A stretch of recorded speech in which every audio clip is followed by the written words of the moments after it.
Tua Tagovailoa and where he will get selected. In Mel Kiper's latest mock draft, Tua was projected to go number 5 to the Dolphins. But will he be available at number 5, or do the Dolphins need to make a move? Once and for all, let's take a closer look at this, because Orlovsky sort of wants to get up on almost a little miniature soapbox here and try and make his case as to how he sees this thing playing out. Orlovsky, I will give you the floor. Yeah, Greeny, and maybe Graziano can fill in some blanks here when I'm done, but I think the Dolphins will have to and definitely will move up to go get Tua Tagovailoa. Number one, this is the organization that, 12 or 13 years ago passed on the opportunity to bring in Drew Brees because of fear of injury. And ever since that decision, they've been trying to find their Drew Brees. Number two, last year they traded away Minkah Fitzpatrick for a first-round pick and Laramie Tunsil for a first-round pick. They did not trade away good players to just go acquire other good players. They traded away those good players to acquire draft picks to make sure they were equipped to go get the player that they wanted to go get this year. And then number three, imagine this world where they sit back this year and take three of their 3 first-round picks, and someone jumps them to go get Tua. And with those 3 picks, they go on to win, 7 or 8 games next year.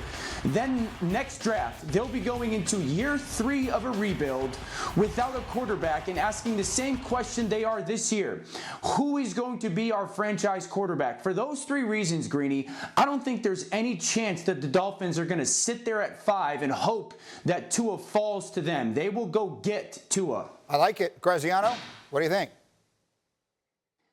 Well, there's a lot of things at work here, Greeny. And number one, I think in the Dolphins' best case scenario, they would trade up to number 1 with the Bengals and take Joe Burrow. I just don't think the Bengals are going to move that pick no matter what the Dolphins offer them, so they have to figure out what else they can do. I think you may have to go from 5 to 3 if you're the Dolphins to get the quarterback of your choice. I think the mystery is Tua Tagovailoa that quarterback for the Miami Dolphins? Because coming out of the Combine, there were teams that had significant medical questions left over about Tua. Not just how is his hip healing, but what is his long-term durability because of that injury, because of some other injuries he's had.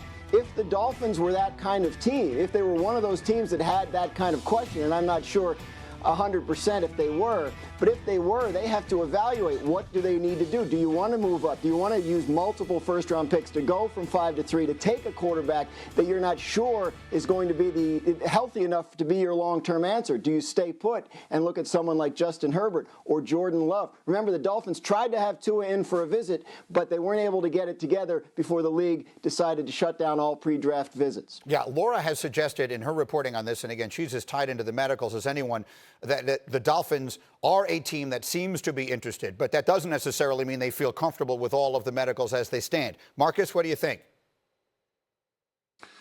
Look, we're dealing with probabilities here, and that's the issue. Obviously, we use the Brees in context. Dr. Andrews did the surgery, said the shoulder was fine with Drew Brees, and, the rest is history. With Tua, different situation, man, because, look, here's the caveat. You're drafting Tua for the next 10, 15, maybe 20 years to play this position. What is his availability going to be like? That's the question that all of these teams are trying to answer. It's not about going up and drafting Tua at the 2 spot or the 3 spot. It's long term in our organization. We are going to make a decision for a quarterback that we want to carry our franchise and usher him into a new era. That's the decision. It's easy to go up and say, hey, let's go take Tua at number 3.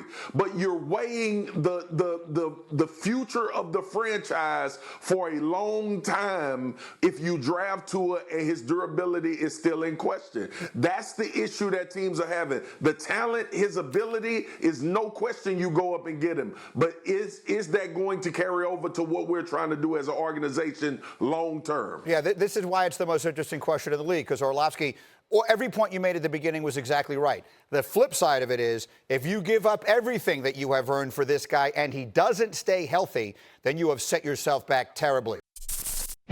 Thank you for watching ESPN on YouTube. For live streaming sports and premium content, subscribe to ESPN+.